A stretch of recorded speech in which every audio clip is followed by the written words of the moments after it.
Good morning, everyone. Happy to see a lot of you here.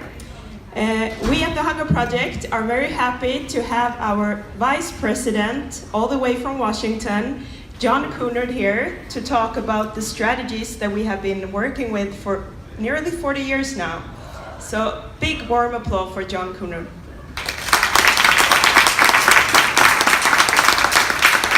Thank you very much. I very much appreciate that you've turned out.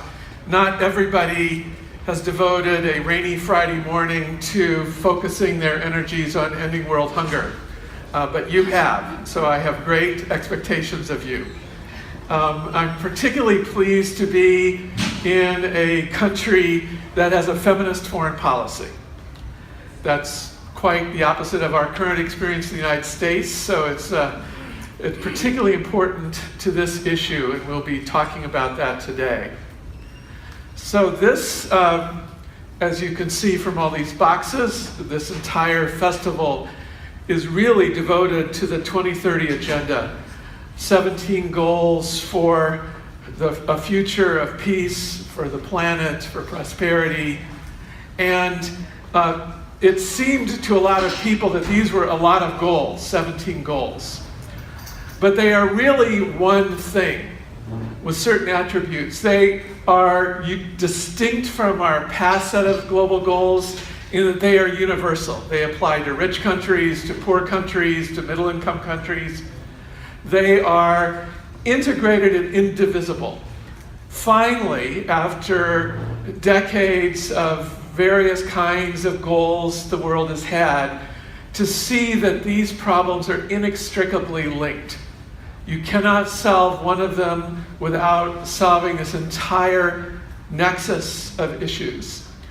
They are transformative. They recognize that doing more of the same won't get the job done. A fundamental transformation in how we are organized as a world community needs to occur. And the mantra of all of this is no one left behind. The previous set of goals, the Millennium Development Goals, were about getting halfway there to a world free from hunger and poverty. And it kind of encouraged countries to pick the low-hanging fruit, to do the easy part first. But in the Sustainable Development Goals, with this mantra of no one left behind, we need to focus our highest attention on the most marginalized people, the people who are most voiceless, most powerless, because their predicament, their struggles, the challenges that they face are going to be the toughest. And so that's where we all need to begin. The essence of these goals is human dignity. In fact, then Secretary General Ban Ki-moon, in his final report, heading into these global goals, called it the journey to dignity by 2030. And this recognition that fundamental human rights, that human dignity, is not something given to people by governments. Rather, it must serve as the basis of all of our actions and everything we do. And yet that isn't the way most of society on Earth is currently organized. So this is a very high aspiration and thankfully Eleanor Roosevelt had the guts and the drive to push that through. It was, I'm told, kicking and screaming all the way. The theme of this entire festival is our relationship with our world. And to me, this is always an image of our relationship with our world. There are huge forces at work in our world, and it is our duty, our mission, to get out in front of it and bend those forces of history towards justice. Martin Luther King was always quoting the statement that the arc of the moral universe is long, but it does bend towards justice.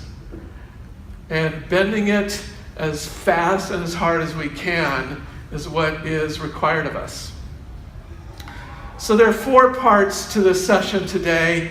The first is about our relationship with our world, and particularly hungry people in our world. The second is about patriarchy and hunger, about the relationship of gender inequality, gender justice, and achieving a world free from hunger. The third is to look at some strategies that have been working, both strategies the Hunger Project has launched and strategies others have launched, and the strategies for getting that to full scale. And then for each of us to really look at our highest leverage role in achieving this future free from hunger by the year 2030. So how does that sound as an agenda? Okay with you? Okay, good. So 100 years ago, probably the singular moral leader in world history, Mahatma Gandhi, was leading the freedom movement in India. And on the day that he was assassinated, he left behind a written message on his desk. And that message said that whatever the action that we're contemplating, we should think of the face of the poorest person that we've ever seen and ask ourselves whether our action will mean anything to that person. And he said, will it restore her to control over her own life and destiny? Not, will it provide food? Will it provide water? He asked, will it provide the opportunity for that person to take charge of her own life and destiny? And that is the essence of human dignity, and something that all of us have to struggle with as we look at our relationship with the world and with hungry people. So the face that I always think of is hers. The majority of hungry people in our world are female. Most of them are employed as food farmers. So the first reaction that most people have is, oh, quick, send food, someone's hungry. Well, more than 900 million people are hungry in our world, and most of them are food farmers. So sending food is exactly the wrong thing to do, because that destroys the livelihood of these people, the chance for them to earn a living, to feed their family. All of her energies are going to feeding her family, and yet she has had no access to health services, no access to education, no access to voice in the decisions that affect her life, which is one of the most fundamental of the universal human rights, that human beings must have voice and agency in determining their own future. My wife Carol and I have a friend who's a priest, and he always lives by this mantra of a famous a woman named Lilla, who's an Aboriginal activist from Australia. And she said, if you've come here to help me, you're wasting our time. But if you have come because your liberation is bound up with mine, then let us work together.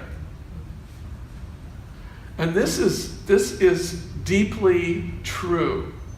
One of the Hunger Project's founding guiding lights was Buckminster Fuller, inventor of the geodesic dome. And Bucky Fuller used to say that the persistence of hunger in our world is where our integrity as humanity is the most out of joint, where our fundamental integrity is failing us. So this is the persistence of hunger is fundamentally not only for the people who are hungry, but to all of us as human beings in our interconnected world. Paulo Freire, many of you have probably read his book, Pedagogy of the Oppressed.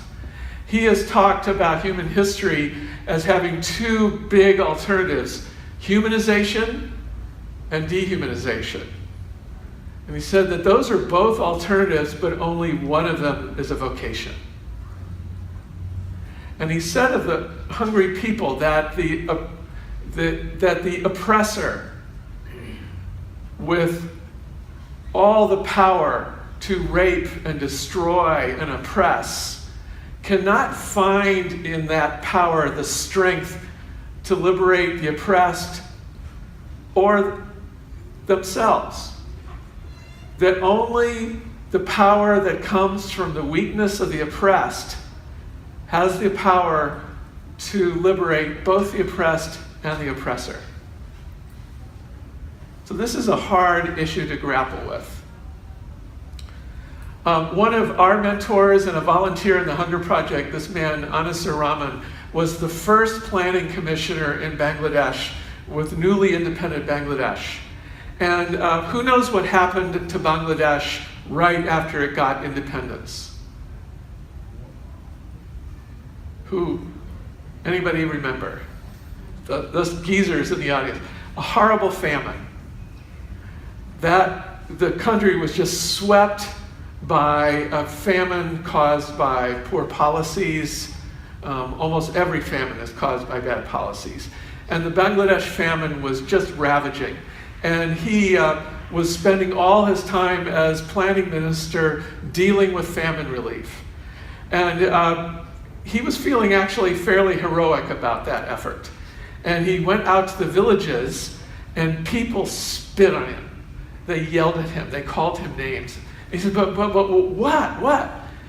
And they said, we fought for our freedom, for our independence, and you've turned us into beggars. He said, but there was a famine. I mean, we had to have relief efforts. I mean, look at this pond here of water. I mean, if a person fell into this pond and started drowning, you would throw them a rope, wouldn't you? I mean, isn't that what you would do? And they stared at him like he was a total idiot. And they said, well, no, actually that happens all the time around here. People do fall in and they can't swim.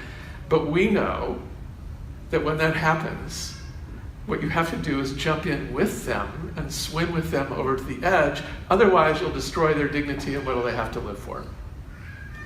This was a wake-up call for him that all his training in economics, all his education, treated people as recipients, not as creators, not as contributors to society. And he recognized, oh, those survival needs like food and water, we human beings share those with all animals. What is an essentially human need is voice and agency and power to determine our own future. And that is what we have to think of. On the day that the global goals were announced, Pope Francis was there and he chimed in on that same subject. He said, we have to remember as we have all these targets and goals that we're talking about real men and women. And for these real men and women to escape from extreme poverty, we must allow them to be dignified agents of their own destiny. Integral human development, the full expression of human dignity, cannot be imposed. They must be built up and allowed to unfold. So this is the journey. How do we do that? How do we build that up and allow it to unfold in a world with so much inequality, so much injustice? Who do we need to be as human beings that we're a catalyst in making that happen on a pretty rapid timeline?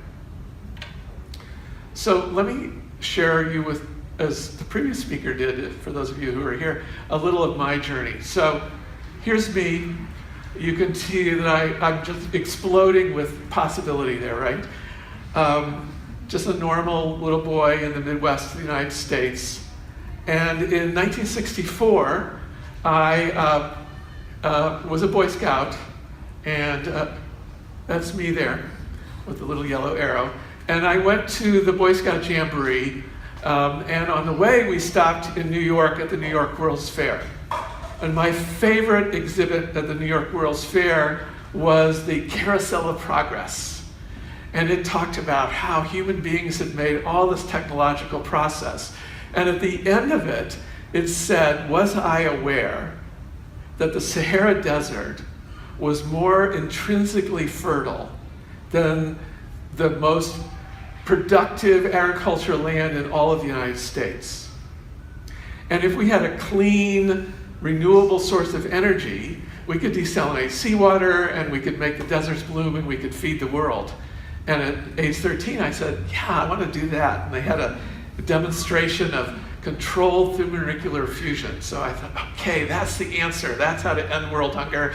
Controlled thermonuclear fusion.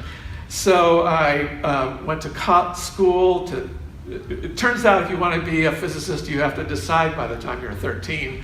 And so I became a physicist. Here I am with more hair, tinkering with gizmos, and I had a wonderful career. But this was in the mid-70s, and I was also very involved with the anti-war movement against the Vietnam War, with the civil rights movement. And then as the war ended, the Hunger Project was born, and I was fortunate enough to become the first volunteer in the Hunger Project. And it was wonderful. I had this great career as a controlled thermonuclear fusion physicist, and in my spare time I could work with the Hunger Project. But then in 1984, there was the continent-wide famine in Africa. Again, caused by bad policies. This was no natural disaster that millions of refugees were uprooted all across Africa, abandoning their lands, moving into dehumanizing refugee camps with nothing on their backs. And I knew as I heard people returning from Ethiopia and telling these stories that I had to go all in, that my career as a physicist was over, that I really needed to go all in on this. And so I got hired by the Hunger Project and met my wife Carol and commenced this career. And it's been truly a remarkably transformative journey.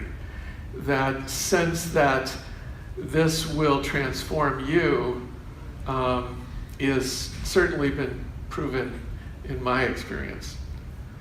So let's now talk about world hunger, shall we? Goal 2 is to end hunger in all its forms, achieve food security and improve nutrition, and promote sustainable agriculture. A very big goal. This is a recent slide from the World Food Program showing the intensity of hunger in different parts of the world.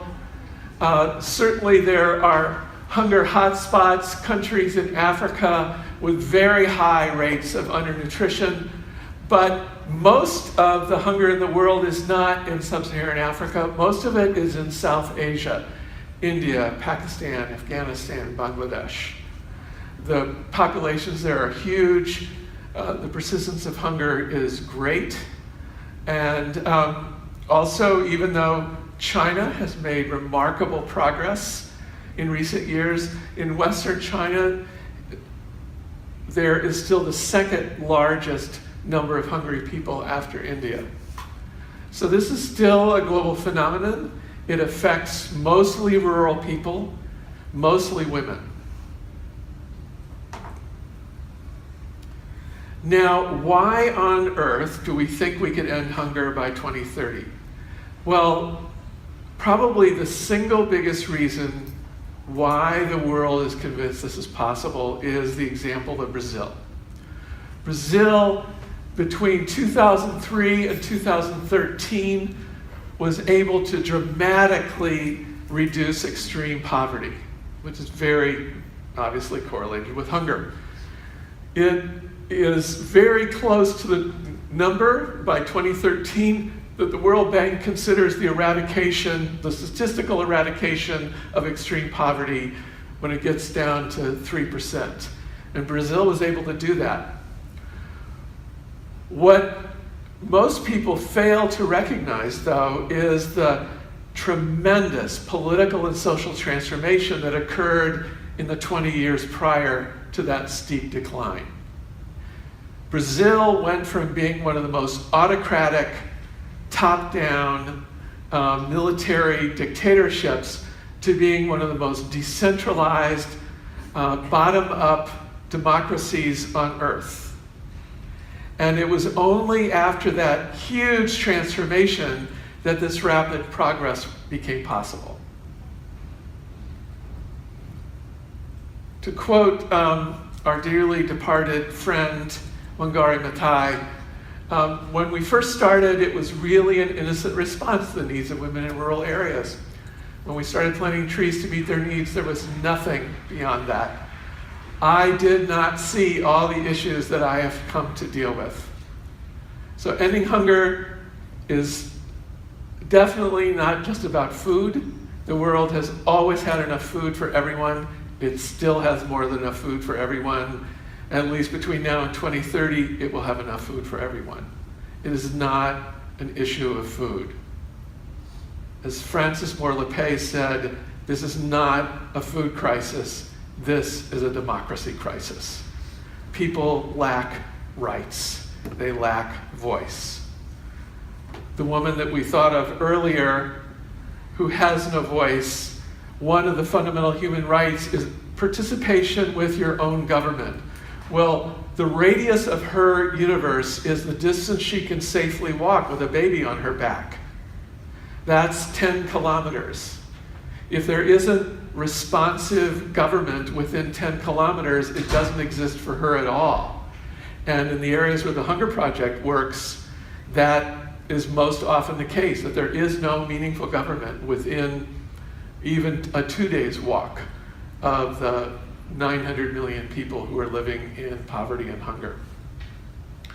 What the other issue we didn't understand was fully the cycle of malnutrition and how it relates to gender.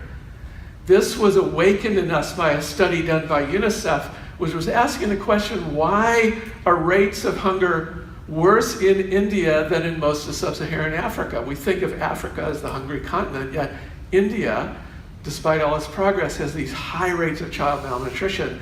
And they concluded that there was only one reason, and that was the status of women in that society. That women are so devalued, girls are so devalued, that when a girl child is born in South Asia, it's a sad occasion. That a little girl is breastfed 6 to 8 weeks less than a little boy, in hopes that the mother can soon become pregnant again, and this time hopefully have a boy child. The girls are taught to eat last and least. They're married off when they're still children. They get pregnant and they're still malnourished, still eating last and least throughout their pregnancy, and they have children who are low birth weight. And children who are low birth weight are pretty much doomed to ill health their entire life. So this cycle of gender inequality, subjugation of women, their marginalization in these very traditional rural societies has continued generation after generation in a perpetuating cycle. Now, throughout this period, and in all these countries, there has been a women's movement fighting for equality. The women's movement in India, many of us, how many people have visited India? Most of us. The women's movement in India has been fighting for as long as it has been fighting anywhere on earth.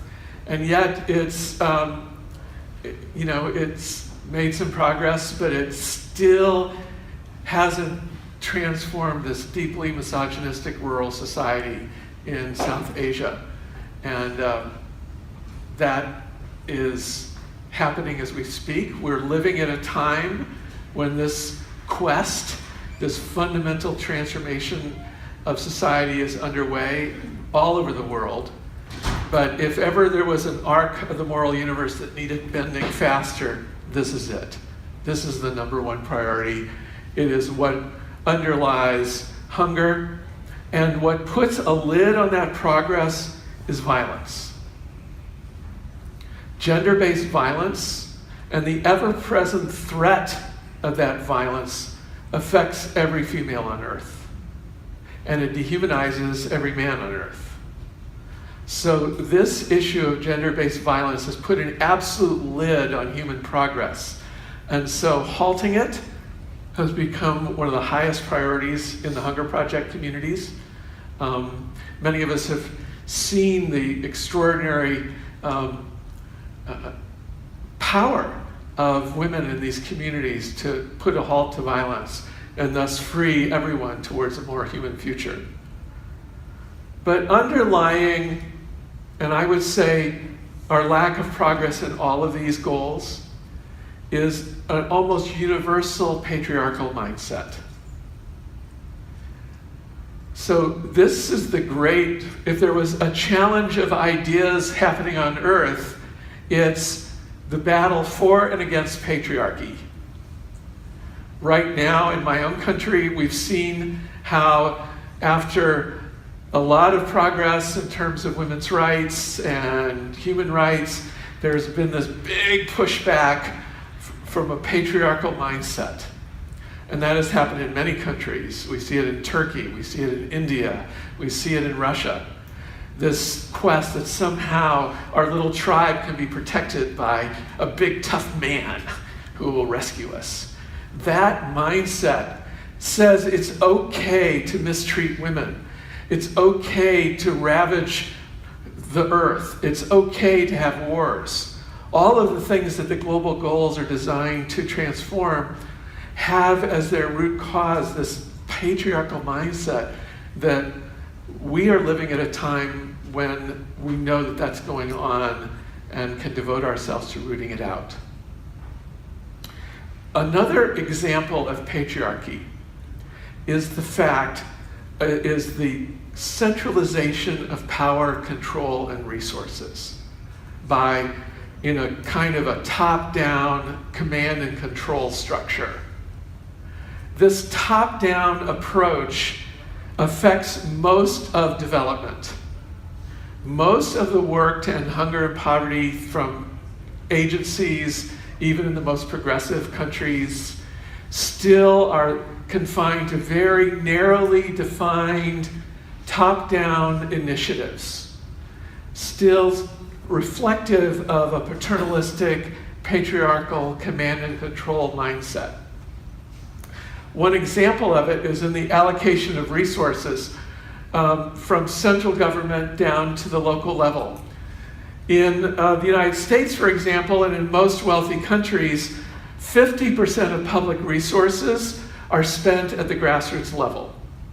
And about half of that is in direct control by local government. That's this little piece here. If the whole bar is all the public resources, the top is the central government, the middle is like provincial or state governments, regional governments, and then local government here. And you'll see the poorer the country gets, the more concentrated the public resources are in the central government, and you can't even see the little blue line that represents money in the hands of local government. So this is another example of patriarchy. Anyone know who this is? A great Scandinavian feminist economist. Time about Esther Boserup. She is my favorite economist.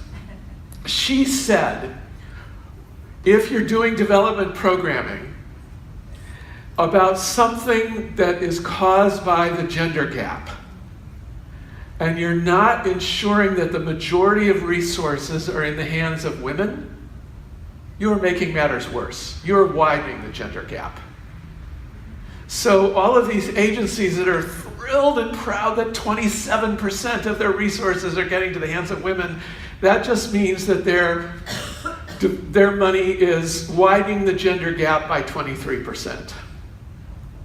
So a revolutionary step has got to be that the majority of development resources are being invested in women and girls. That's the only way that that money can be sure that it's not making matters worse by widening the gender gap.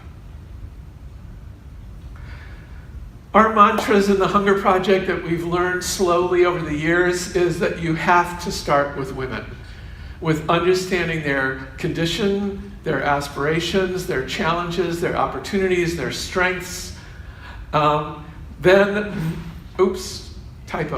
Mobilize everyone, and then make local democracy work. Those three things we have been pioneering strategies for in Latin America, in South Asia, in Africa, where there's a huge absence of those rural services that the woman food farmer that we saw lacks. The community builds their own epicenter structure, and they establish and run all their own programs to meet all their needs. And this really works for women, because women's time poverty is, they will tell you, is their worst aspect of poverty. They couldn't possibly take a literacy course because they're having to spend 4 hours a day searching for firewood. So having a sustainable woodlot, a demonstration farm, a clinic, a place for meetings, a food bank, everything all in one place really respects and begins to transform the time poverty of women, and is where we've seen the fastest progress in our African colleagues' communities. Now, the Hunger Project and many, many, many groups take a very holistic view of addressing the global goals, recognizing that they're interlinked. You know, you can't solve problems of food unless you solve problems of land and water, unless people become literate, unless people have access to health care. All of these have to happen together. And you have to build institutions at where people live, the programs where they live, for them to be able to carry out all these programs. And the great frustration of every NGO that works in this field that I've talked to is that we can find little pockets of money for water, or we can find a little pocket of money for women's rights awareness generation, or for access to justice, or for health. But this work of building the capacity of people to take charge of their own lives, that nobody seems to want to pay for. And in talking about it in the end of the Millennium Development Goals period, for which there was no target for that big blue circle, we learned that a bunch of scholars had given it a name. And the name for our approach is, another typo popped up, gender-focused, community-led development. So there's a whole group of scholars that said, look, that job of building the community institutions, that's community-led development. That's not just community-based projects, but it's really building the structures of community. And that is key in the global goals. So we determined in the Hunger Project that our highest leverage role would be to build the large-scale partnerships and alliances to empower gender-focused, community-led rural development everywhere it's needed. And what we've found is that once we put a name on that thing, community-led development, lots of people were ready to join these partnerships. And we were able to lobby for it to be included in the global goals, Goal 16, which is right here. It says build effective, accountable, and inclusive institutions at all levels, which includes the community level. So we have a goal to stand on, and we launched this movement. The Movement for Community-Led Development, and we're rallying everyone to this cause. If you are looking for a thing to devote your life to, get on board with this. This we see as the key to achieving all the global goals, at least all those affected that are relevant to hunger and poverty and justice for people who are marginalized in the world.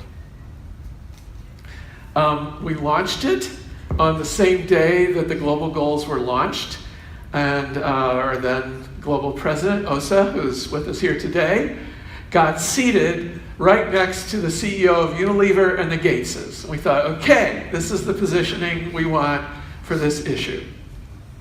We came up with a simple theory of change. We want community-led development everywhere.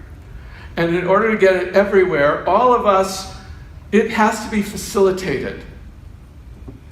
Overcoming people's top-down mentality, their dependency mindset, the issues of corruption and ineffective governance, all of that can be transformed through a deliberative, facilitated, participatory process that not only the Hunger Project, but lots of NGOs know how to do. That's the heart of our work, is mobilizing and empowering people to set their own goals and achieve them.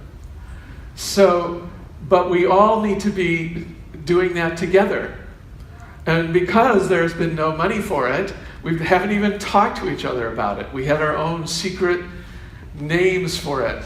The Koreans called it Saimorundong, which was, from a branding perspective, very difficult to share with others. So we all have to get on the same page. We have to talk about exactly what we do to empower and mobilize people, to share our best practices, and then start thinking of doing it at full scale. How could we all work together to ensure every community is facilitated? And that can be done, and it has been done. But it requires that the governments agree to it. So the finance ministers have to be convinced, oh yeah, it'd probably be a good idea to put some money into the communities. Their donors, the World Bank and other people, need to fund them to put that money into the community hands. The good news is the big donors are willing to do it. There are examples. The path has been trod. But to get it to happen in every country, people in those countries are going to have to do the advocacy. And the way it looks typically is that the advocates get together, the local pro-people forces, hire a bus, put the parliamentarians in the bus, drag them out to the villages, show them how marvelously transformative and awesome it is to unleash women's power and get the whole village working together. There's a lot of, it is contagious when they see this success. So that is the strategy. In the US, we have 42 organizations so far in this movement. And we're starting national chapters. We've got them underway now in 17 countries. I'm really hoping to not leave here, Sweden, without a chapter of the Movement for Community-Led Development in Sweden. This is the perfect time. The feminist foreign policy is really rethinking the feminist development policy. So this is a great time to stand up for rural women in probably one of the leading and most progressive international programs in the world. Our agencies that are members of this movement already, this is where they have offices, staff, and programs, in short, everywhere. And the truth is, as I mentioned, this has happened. It has happened that a facilitated process of mobilizing communities, of moving resources into the hands of communities, and working with them to end their own hunger and poverty is happening at scale in a whole bunch of countries, mostly in Asia. It is the strategy to which Korea attributes all their wealth.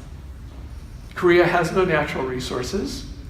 It was on the list of least developed countries at the end of the Korean War, and it is now an OECD donor country.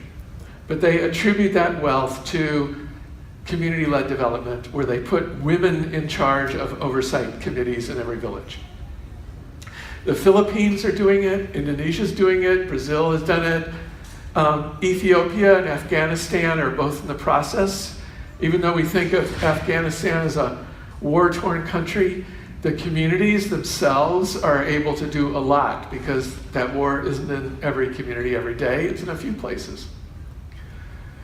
And in fact, lots of fragile states have taken this strategy to rebuild.